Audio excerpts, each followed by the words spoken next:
Hola, ¿qué tal? Somos los Tres Tipos. Hoy día tenemos un programa súper especial. Vamos a hablar de una película que nos ha impactado muchísimo. Debo Hemos confesar... estado poniendo nuestras reacciones también. Sí, hemos estado poniendo unas reacciones en redes. Bueno, yo ya había hablado de ella en mi artículo de Amazing Stories. Y es que hubo una cosa que a mí me llamó mucho la atención al principio de enterarme por redes sociales, es Stephen King comentando esta película y diciendo, digamos, esto que le había impactado, ¿no? Decía Stephen King, hay una película española llamada La Mesita del Comedor en Amazon Prime y Apple Plus. Supongo que nunca, ni una sola vez en toda tu vida, has visto una película tan negra como esta. O sea, de verdad, a mí eso me remeció, ¿no? Y acertó, exactamente.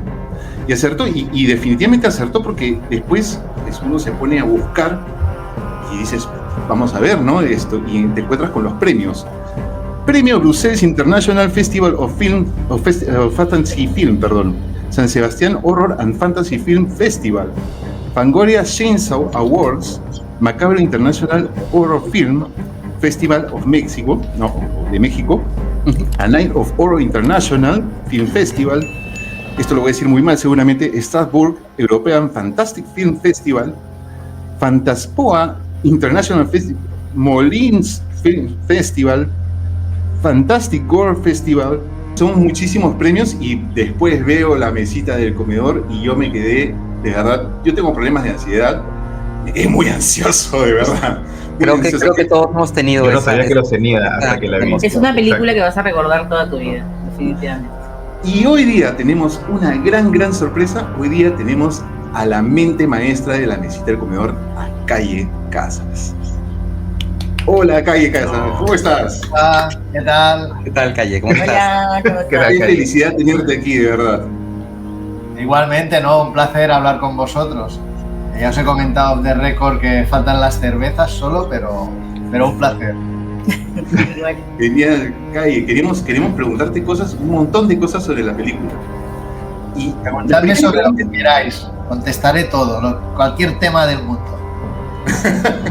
La primera pregunta que quería hacerte: en tu cine, la incomodidad no es solo un recurso, sino es una parte esencial de la experiencia. ¿Cómo determinas el equilibrio entre lo grotesco y lo trágico para impactar al espectador? Todo eso sin perder la esencia de la historia. Bueno, a ver, yo siempre pienso que la realidad supera la ficción. La Mesita del Comedor no deja de ser una idea que proviene de algunas noticias y proviene de algunos hechos que han pasado tan horribles como el que se describe en la película.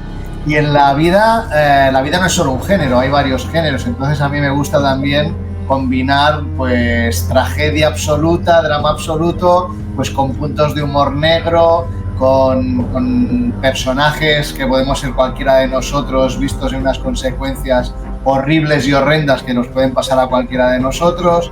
Y de eso me viene, también de pensar hacia mí mismo qué es lo peor que me podría pasar o qué es de las peores cosas que podría vivir, y de todo eso sale una historia como La Mesita del Comedor.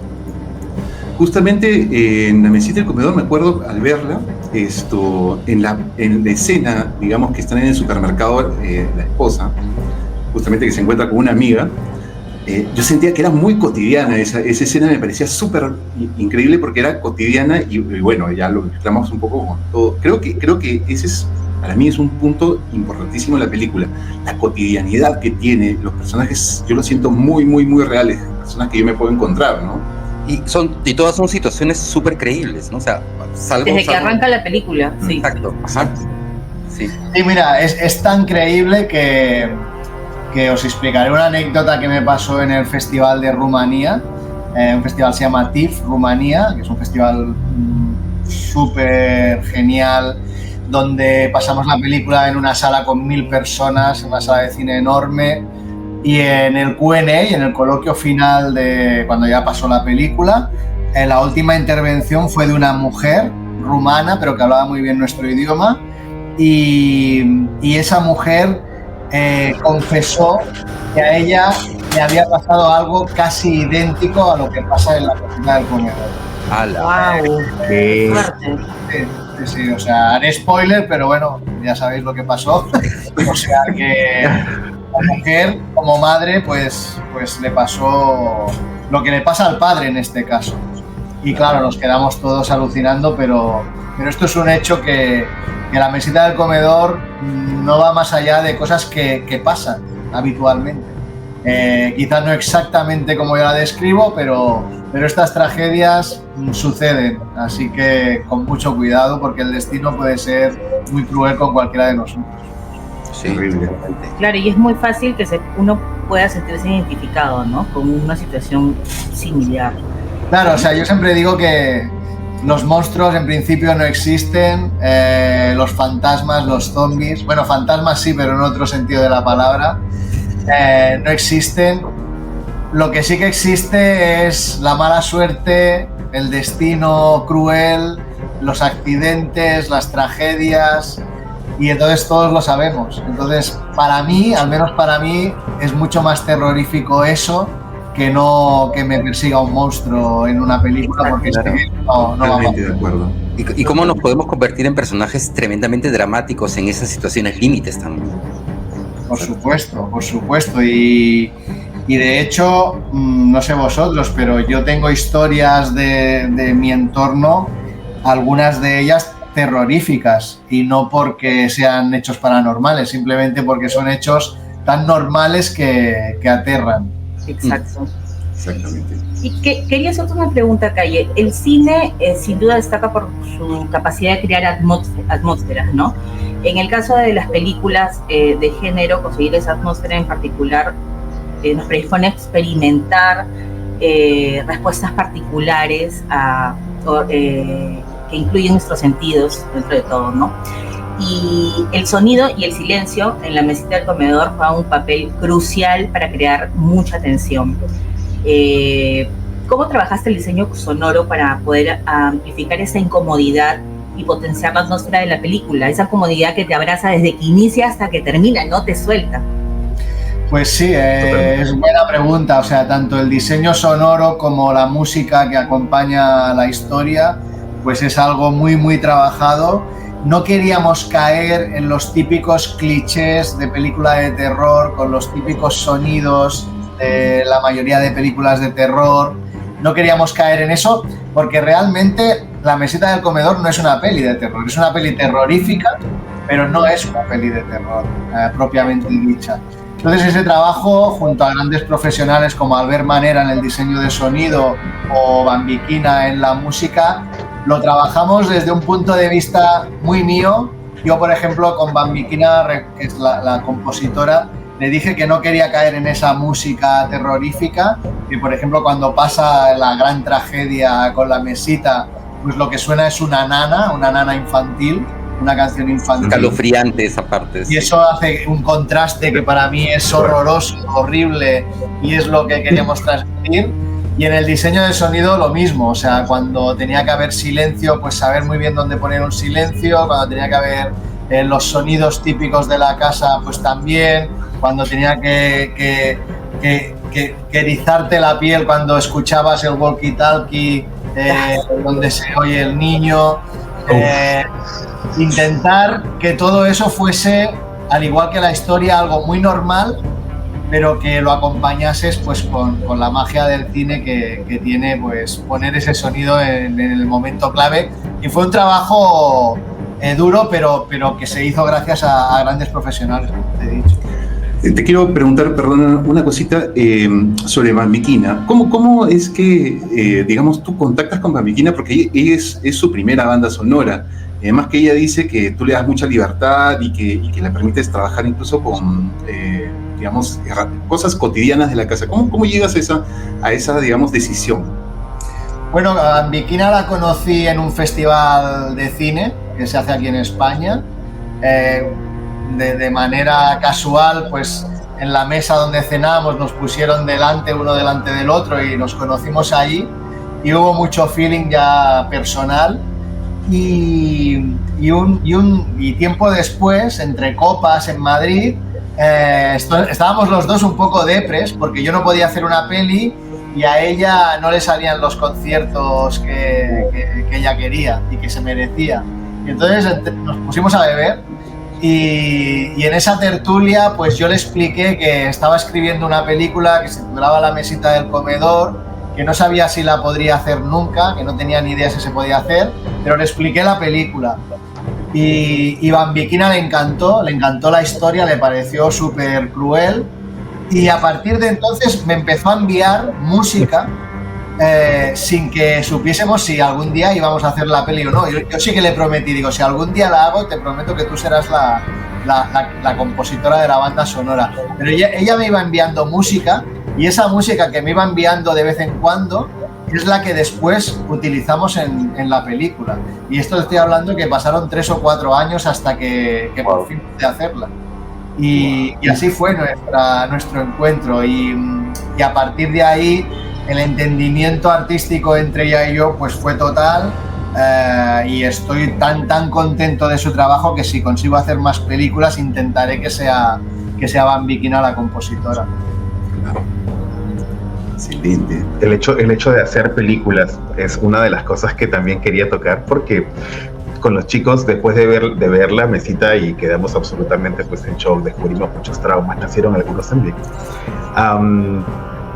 Hablábamos de un tema que a Latinoamérica nos toca muchísimo, que es un poco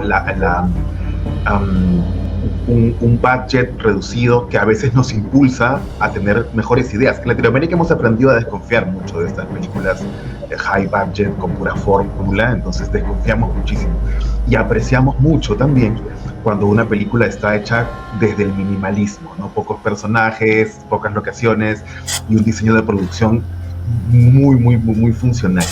Entonces yo creo que quizás por eso es también que la película nos ha impactado mucho, este talento, esta habilidad de hacer tanto con estos recursos limitados, que igual es una decisión consciente, entendemos, nos pareció increíble. Entonces, una de las preguntas que tenía para hacerte, Calle, es precisamente esa, ¿no? ¿Cómo manejaron estos recursos? ¿Cómo decidieron hacer una película, lo que con los chicos llamamos también en una conversación un thriller minimalista, ¿no? Porque la mesita es prácticamente esto. Bueno, a mí me encantaría hacer película con muchísimo dinero. Eso significaría que yo también cobraría muchísimo dinero, pero lamentablemente para mí, pues tanto los cortometrajes que he hecho como las 2 películas que he hecho, pues son de un budget súper bajo, La mesita del comedor muy bajo. Y la escribimos junto con Cristina Borovia pensando en que no tendríamos casi dinero para hacerla, que tendríamos una localización y poco más, que tendría que ser con pocos personajes, con un equipo técnico muy reducido. Y cuando ya escribes una historia sabiendo pues que no vas a tener los recursos necesarios, pues afloran otras cosas, aflora una de las cosas importantes, por ejemplo, cuando haces una película independiente, 100% independiente y de bajo presupuesto, es que tienes total libertad dentro de las limitaciones económicas. Y esa libertad total pues hace que hagas lo que te dé la gana, para bien y para mal. No hay nadie que te diga, hostia, esto no se puede hacer porque vas a ofender a tal, o esto no se puede hacer porque el público aquí no... Haces lo que te da la gana, o la puta gana, como se dice. Y lo único malo es que no tienes dinero. Sí que es cierto que el no tener dinero pues te hace estar muy atento a todo, porque tienes que aprovechar los pocos recursos, el poco tiempo que tienes, el poco personal, y eso hace que o salgas victorioso o te hundas en la miseria, casi no hay término medio. Y espero que en mis próximas pelis pues poder tener un poco más de budget, ya te digo, para que también mi cuenta bancaria, las agencias que viven en ella desaparezcan. Claro que sí.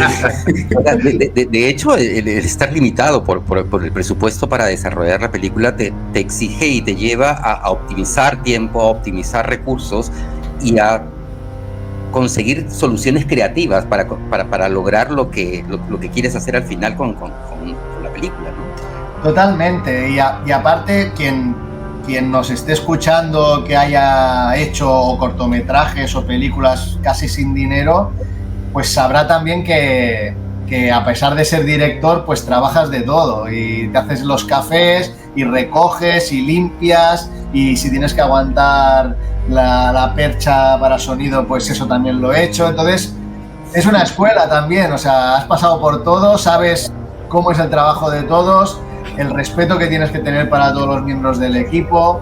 Entonces vienes del fango y lo que venga, pues posteriormente, si hay recursos, pues supongo que será diferente, o al menos ya tendrás la experiencia de haber estado en un panorama tan sufrido como es hacer una película de dinero. Totalmente. A ver, hablemos un poquito sobre perdón.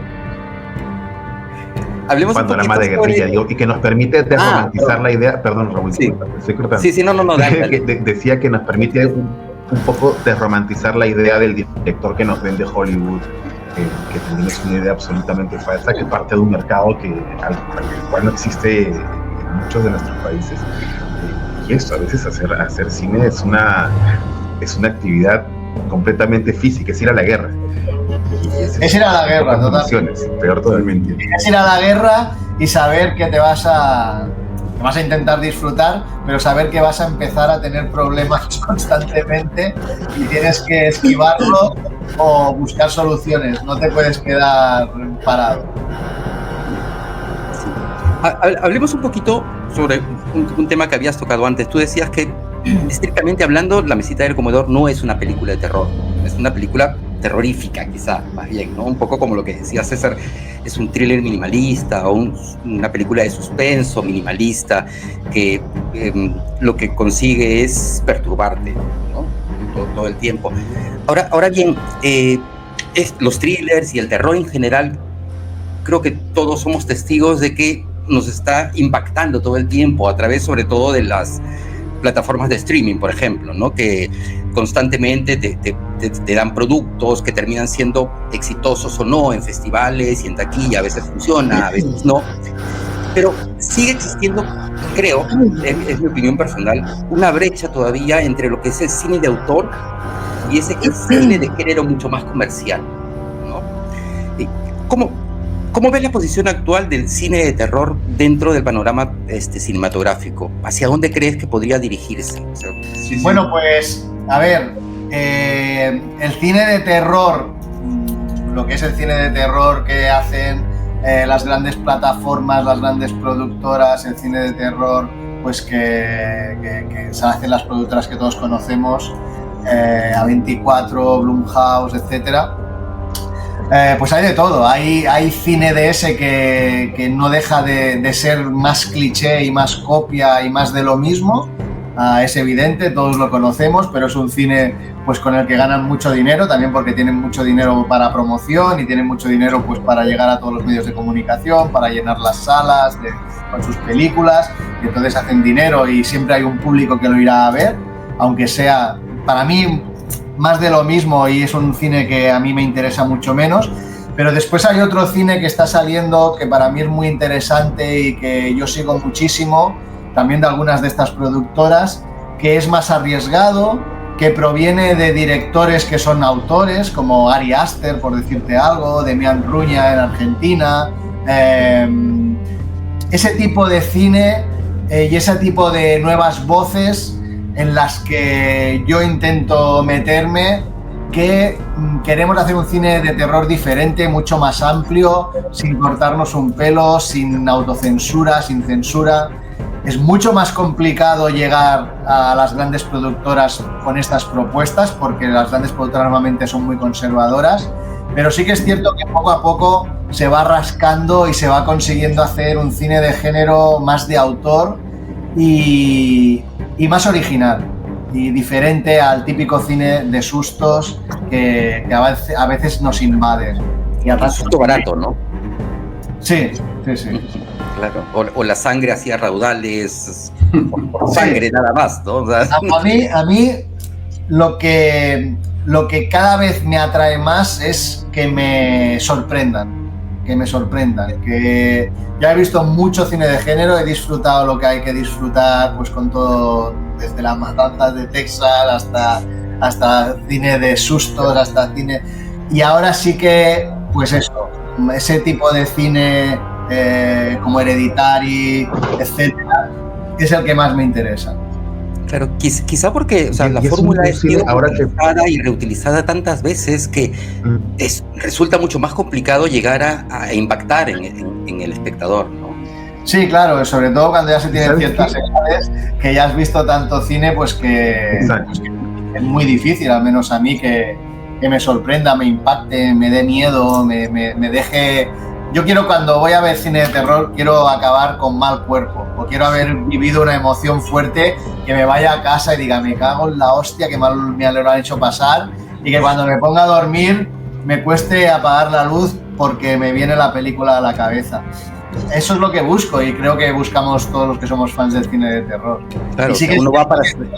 que últimamente, pues mucho de ese cine lo olvido enseguida. Es un cine de fast food, de ver y olvidar, y creo que con el dinero que tienen podrían arriesgar un poco más.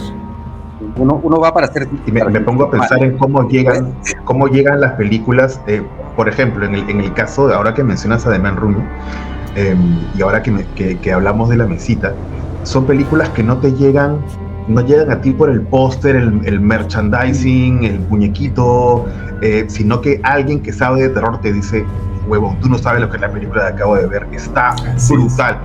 Esas recomendaciones de boca a boca de fans del terror es lo que pesa mucho más, porque son personas que han visto mucho terror, y es la forma en la que viaja, o siento que llegó a mí La Mesita gracias a Daniel por decirnos, no sabe lo que acabo de ver. Y en el caso de Cuando se echa la maldad también, o sea, era un hype, y la gente misma estaba hablando, independientemente de la maquinaria publicitaria que supuestamente funciona y tal. En el terror confiamos mucho en la palabra de la gente que también ve terror, y estas películas llegan con más potencia porque eso, la recomienda un fan, y eso está increíble. Y son súper exigentes aparte, ¿no? No, y aparte, en mi caso, y lo explico siempre, mira, la peli de Demian Ruña, que somos muy amigos, todavía estaba Shudder detrás, y todavía se pudieron hacer pues bastante publicidad, pero en mi caso nos hemos gastado 0 euros en publicidad, y la publicidad nos la ha hecho las redes sociales, el boca a oreja, gente, medios como vosotros, pues que nos han entrevistado, que hablan de la película, que la recomiendan. Stephen King, por supuesto, nos ha hecho una gran publicidad gratuita, una sorprendente publicidad que ni en sueños hubiese yo podido imaginar, pero realmente la fuerza de las redes sociales yo la he vivido muy intensa, porque cuando no tienes ni un euro para promocionar tu película, cuando no tienes una productora potente ni plataformas detrás, lo normal es que tu película sea invisible. Pero el boca a oreja, en mi caso, ha sido clave. Boca a oreja, Stephen King, me ha salvado la vida. Yo te digo, yo fui el que les metí un poco, como dice César, el bicho de La Mesita. Yo sufrí mucho la película, la sufrí mucho. O sea, pero positivamente por lo que estás diciendo, ¿no? Lo que pasa es que cuando uno ve cine de género, ya se repiten las estructuras, ¿no? Las estructuras de guión. Sabes que va a pasar esto, más o menos, y todo esto. Cuando yo veo La Mesita, no había visto el tráiler, cosa que recomiendo. Discúlpame, pero creo que es mejor la experiencia de que alguien vaya con ojos nuevos, ¿no? Y de repente pues vas planteando la historia y comienzan a ocurrir ya los hechos que son perturbadores, y ahí comienzo ya a generar ansiedad. La ansiedad la he tenido hasta el final de la película. Ha sido un momento incluso que faltaba un poquito para que terminara, y pensaba mentalmente, no pensaba tranquilo, esto es una película, no tienes por qué acelerarte tanto, y estaba muy acelerado con esto. O sea, me encantó, porque lo que dices es cierto. Tú estás buscando un producto que te sorprenda cuando estás haciéndolo de espectador. Estás como espectador, quieres que te sorprendan, quieres ver algo diferente. Y yo me siento muy agradecido cuando justamente en una película ocurre lo que no pienso que va a ocurrir. Por eso me parece muy valiente, lo que haces me parece súper valiente en la película. O sea, yo no me atrevería a hacer algo así, honestamente, creo que tengo frenos todavía. No hay que tenerlos, no hay que... Y sí, más, sí.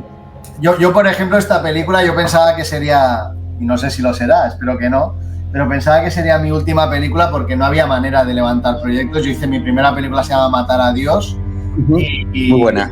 Y aunque fue muy bien, pues la verdad es que no había manera de levantar otros proyectos y conseguimos algo de dinero para hacer la mesita y dije, bueno, ya que tengo poco dinero y a lo mejor es mi última oportunidad, voy a hacer la mesita porque yo siempre creí que quien viese la peli, tanto si le gusta como si no le gusta, no la iba a olvidar. Y eso no se consigue tan fácilmente y sabía que tenía ese potencial, que si conseguíamos llegar al público, quien la viese, no la iba a olvidar y que iba a vivir emociones fuertes. Y luego la puedes odiar, te puede encantar, etcétera. Eso ya cada uno tiene sus gustos. Pero todo el mundo que la ha visto, aunque pasen 20 años, cuando le digan, ¿tú has visto una peli que se llama La mesita del comedor? La recordarán. No será aquella, hostia, creo que sí, ¿de qué iba? Entonces, a mí eso ya me hace feliz. No sé si podrías comentarnos, sin hacer mucho spoiler, obviamente. A mí me intriga mucho, Calle, en la construcción del guión, justamente. Claro, tenemos al protagonista que es Jesús, ¿no es cierto? Que también eso es un guiño bien macabro que aprecio mucho, Jesús. En fin, me parece muy interesante cómo tú transmites algo que yo no había visto o que no suelo ver en el cine, que es sobre ese enfoque de un padre, ¿no? El enfoque de un padre que generalmente está un poco como relegado, ¿no? Eso me genera mucha curiosidad. ¿Cómo llegas a eso o a ese consenso de repente con tu no sé si es tu co-guionista, perdón, ¿no? Bueno, sí que está hablado todo con Cristina Borovia, que es mi co-guionista y aparte es mi pareja y aparte es la directora de arte. O sea, nos repartimos todos los trabajos entre todos. Cuando tienes un equipo pequeño es lo que es. Y sí que lo hablamos mucho y también es cierto, al menos en mis guiones, tanto de los cortos como de los largos, un pequeño porcentaje, todos los personajes tienen un pequeño porcentaje de mí. Y el padre de la mesita del comedor, aunque yo no soy padre, tiene ese pequeño porcentaje que te imaginas a ti como padre. Yo siempre he pensado que a lo mejor sería un desastre como padre, por eso no lo soy. Yo no lo soy tampoco y generaste muchas cosas en mí, ¿no? Justamente. Sí, y hice una cosa que no está bien hacerla si tienes amigos, pero yo la hice, y es que cuando acabé el guión de la mesita se lo envié a dos amigos que acababan de ser padres, que acaban de ser padres primerizos, y yo les dije, hostia, por favor, ¿os podéis leer? Sin decirles nada. Acaban de ser padres, tenían bebés de meses, igual que en la mesita, y les pedí el guión y se lo leyeron y les dije, os lo podéis leer y quedamos un día y me decís qué os ha parecido. Y así pasó. Recibí una llamada antes diciendo, hostia, Calle, eres un cabrón, tío. Eres un tipo odioso, a más no poder. Pero me interesaba mucho saber su opinión, me interesaba mucho pensar la reacción que yo describí del personaje, si ellos me la compraban o no. Claro. Y me alegró mucho oír que seguramente, sin saberlo, porque cuando te tienes que encontrar en esa situación, pero seguramente a lo mejor ellos acabarían igual, porque no podrían soportar una situación similar. Es que es brutal, de verdad. Es bien fuerte. Calle, tengo una pregunta. El mecanismo, o sea, mediante el cual uno experimenta el terror, básicamente es la empatía, ¿no? Nosotros como seres humanos tenemos la capacidad de ponernos en los zapatos, en las situaciones y en lo que siente otra persona, ¿no? Ponerse, como se dice, en la piel del otro. ¿Qué impacto emocional, el impacto emocional de esta película ha sido diferente en cada persona, obviamente, no cada espectador? ¿Ha habido comentarios que te han sorprendido por lo fuerte de cómo resultó esta película, y si tienes alguna anécdota en particular que te haya llamado la atención. Bueno, pues yo creo que esta película es... Mira, hay un par o tres de vídeos por redes sociales. Digo que esta película es muy psicológica y hay un par o tres de vídeos que la analizan con psicólogos y debido a eso te explicaré la anécdota de que en uno de los pases también, en los coloquios, en otro festival, había un par de psicólogas en el público. En el público. Ajá. Y acabando de ver la película me hicieron un par de preguntas. Y bueno, me dijeron pues que las reacciones cuando estás en shock, cuando te pasa algo que no esperas tan aterrador, por ejemplo la secuencia en que le cambian los pañales, pues que esas cosas pasan, que realmente puedes reaccionar de una manera muy poco lógica. La realidad a veces en tu cabeza no sabes nunca por dónde vas a ir. Y yo les pregunté a estas psicólogas, les pregunté si habían tenido algún caso similar al personaje de la mesita. Y me dijeron que similar no, que habían tenido grandes tragedias, que habían tenido a gente pues, que había perdido a seres queridos, etcétera, pero con un shock tan similar y con una culpabilidad tan grande no. Pero les pregunté si eso pasase, ¿cómo actuarían ellas como profesional?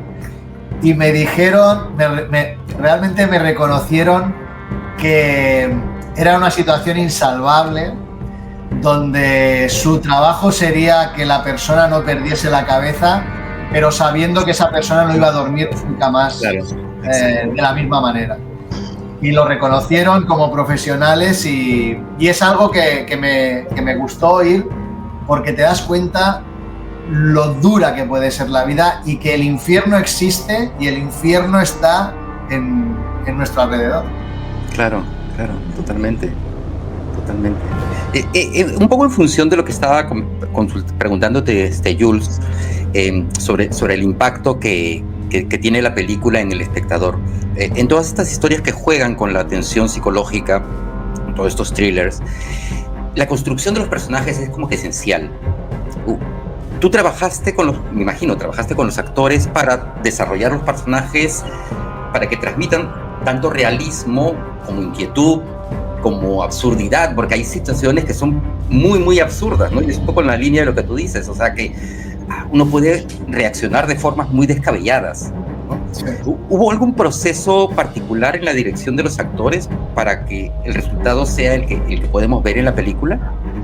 Sí, mira, yo en el tema del casting es de las cosas donde soy más... Aquí se llama tiquismiquis, no sé si allí se llama igual. Sí, pero se entiende, sí, se entiende. Ese es lo único, o en lo que más, porque los actores y las actrices son los que te explican la historia, son los que dan la cara, son los que crean tu personaje, son los que ponen voz y el físico a lo que tú has escrito. Entonces, aparte de que con Cristina Borovia trabajamos mucho los personajes, trabajamos mucho los diálogos, las personalidades de los personajes, luego está el elegir a los actores. Algunos de estos personajes yo ya los escribí pensando en alguno de los actores que yo ya conocía, como es el caso de David Pareja, el protagonista, como es el caso del vendedor de la mesita, que es Eduardo Antuña, que ya había trabajado en mi primera peli también con Matar a Dios. Pareja también está allí, ¿no? En Matar a Dios. Sí, claro. También está. Allí nos conocimos. Entonces hay actores que yo ya conozco, pues que ya escribí el papel para ellos. Y luego había otros actores y actrices que no conocía personalmente, pero que yo adoraba, como es el caso, por ejemplo, de Estefanía de los Santos, Claudia Riera, Cristina Villa, Claudia Font. En el caso de Estefanía de los Santos, que es la madre, pues es una actriz que a mí me encantaba y que yo siempre pensaba, ojalá algún día trabaje con ella. Pudimos tenerla y una vez en el set, lo que sí que hicimos es, teníamos muy pocos días para rodar, pero preferí ensayar 7 días y rodar 10 días que, como me decían algunos de los productores, ensayar 2 o 3 días y rodar más días. Porque en esas 7 días de ensayo, en la casa además donde estábamos, que ya estábamos allí donde rodábamos, nos fue genial pues para sacar los tonos, para que ellos conociesen mejor a sus personajes, para resolver dudas, para los movimientos en la misma casa donde íbamos a rodar. Creo que esos 7 días, gracias a esos 7 días pudimos rodar la película en solo 10 días. Sin esos 7 días era imposible. Y eso fue realmente lo que hizo también que ellos estuviesen más cómodos, porque conocían a la perfección a los personajes. Hablábamos muchísimo de todas las frases de guión, de las emociones, de cómo estaban en cada... Incluso había momentos en que yo les tenía que recordar, aquí todavía no sabéis que esto ha pasado. No os hundáis tanto, que aquí todavía no sabéis lo que ha pasado, solo lo sabe Jesús, pero vosotros no, porque a veces estaban impactados por la interpretación de David Pareja. Me has causado justo una curiosidad. ¿La Melisita la grabas de forma lineal o no? No. Uf, qué complicado para el actor, ¿no? Por circunstancias de agenda de actores y eso, no la pudimos trabajar de manera cronológica, y por eso te digo que les tenía que advertir a algunos de decir, ojo, aquí estás metido en la miseria y tú todavía no sabes nada, para ti la vida todavía es felicidad y alegría. Aparte es súper complicado también, porque, o sea, imagino que hay todo un trabajo de coreografía durante la grabación, porque estás en un espacio súper restringido, o sea, la locación es como que cerrada, ¿no? Es un departamento real, no es un plató. No, es un departamento real donde encima vivían los vecinos, y a veces les teníamos que decir pues que no hiciesen tanto ruido, porque ellos hacían su vida normal y se colaba en audio pues cuando lloraba el vecino de arriba, o cuando movían muebles, o cuando venían de la compra, hablaban por teléfono. Es lo que teníamos, pero bueno, es una casa que me dejó una gran amiga mía, y que fue clave porque la dejó gratis, y ese dinero pues es algo que nos fue muy bien ahorrarse ese dinero. Wow. El caso de Estefanía de los Santos me encanta, la actuación que hace me parece fabulosa. Hay momentos en que no sé si abrazarla, no sé qué hacer a veces con ella, ¿no? Me encanta su risa, por cierto, su risa me parece fabulosa. Claro. Una infidencia. Yo al comienzo justo estaba viéndola y le escribía a Daniel. Me dice, ¿cómo va con la película? He comenzado a verla y a los 5 o 10 minutos digo, a ella tiene que pasarle algo malo, estoy seguro de que algo malo. Totalmente. Porque es muy antipática al comienzo, ¿no? O sea, antipatiquísima, sí. De verdad, sí. Es una sargento, sí. Sí, me encantó. Ella también me parece clave. Me gusta mucho ese elemento, me gusta mucho el elemento de la niña. Si tenemos una dama o algo, es una locura esa parte también para mí. Eso tú lo escribes también pensando ya en la actriz. La niña lo hace muy bien. Mira, el personaje de la niña fue el único en el que hicimos casting. Hicimos casting, yo creo que fueron 6 o 7 niñas, no más. Y cuando vimos a Gala Flores, que es la actriz que interpreta a Ruth, a la niña, lo tuvimos súper claro, porque realmente su mirada, su cara, su tono...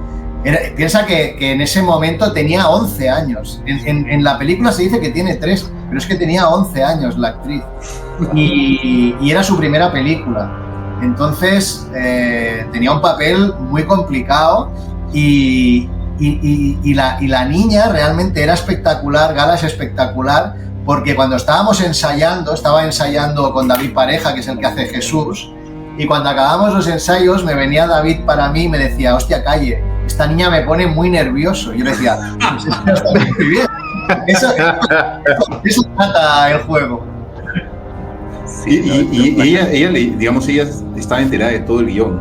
Sí, o sea, wow, cuando hicimos el cast, claro, hablas con los padres, es lo primero que haces, les dices pues que tienes un personaje para una niña pequeña, el personaje que no se piensen que es una niña que va a jugar con su amiguita en el patio, sino que es una niña bastante jodida, y claro, les pasamos el guión. Y en el caso de Gala Flores nos enviaron el casting, lo grabaron en su casa, y el que hacía las réplicas era el padre de ella. O sea que tú, el padre de Gala Flores haciendo de David Pareja, de Jesús, con las frases que hay. Ya quiero hacerte la última pregunta, Calle. ¿Cómo logras convencer a los padres de Cayetano? ¿Cómo logras convencerlos para hacer esta película? Mira, realmente lo más difícil de conseguir fue el bebé. Lo más difícil. Tan difícil que se iba acercando la fecha de rodaje y no teníamos bebé. Y yo estaba muy preocupado. Y fue gracias a una chica que es del equipo de arte de la película, que se llama Ana J, que tenía una amiga que había acabado de tener un bebé. Y me dice, hombre, ¿le puedo preguntar? Entonces le preguntó, yo hablé con la madre del bebé, de Cayetanín, y le advertí, le dije, mira, te voy a pasar el guión. Dice, pero vas a alucinar, digo, porque pasan cosas muy fuertes, pero piensa que es todo ficción. Tu hijo estará en perfectas condiciones. Y entonces le pasé el guión, ella me dijo que le encantaba el cine de terror, que bueno, que había visto de todo, que ya se podía imaginar, pero se leyó el guión y entonces me llamó y me dijo, la madre que te parió, dice, en la página 16 de guión lo dejé en la mesa, con las manos, dice, no puede ser, pero me dejó al bebé, ellos estaban en el rodaje, por supuesto, nos ayudaron muchísimo, son unos padres excepcionales y también, pues mira, gracias a ellos tuvimos a Cayetanín en la mesita del comedor. Alucinante. Bueno, Calle, ya no te quitamos más tiempo. Una última curiosidad. Perdón. Tengo una última chiquita que es un poco más personal, que es una curiosidad que me ha carcomido desde que vi la película. Los que hemos estado de alguna manera involucrados en audiovisual y en el cine, sabemos que cada producción te transforma, te cambia. Entonces, la pregunta que quería hacerte es, ¿qué te ha enseñado todo este rodaje, toda esta experiencia de la mesita? ¿Cómo te ha transformado como director y como persona también? Te puedo decir que muchísimo. O sea, a mis amigos íntimos siempre les digo que si hiciesen un documental de cómo se hizo la mesita del comedor, a lo mejor sería más potente que la mesita, porque la vida es increíble y lo que nos han pasado, esto se rodó en 2022, y como director lo que he aprendido a todos los niveles y como persona lo que he vivido a todos los niveles, incluso cosas que no puedo explicar porque son muy muy fuertes, os aseguro, creedme, que alucinaríais, para bien y para mal.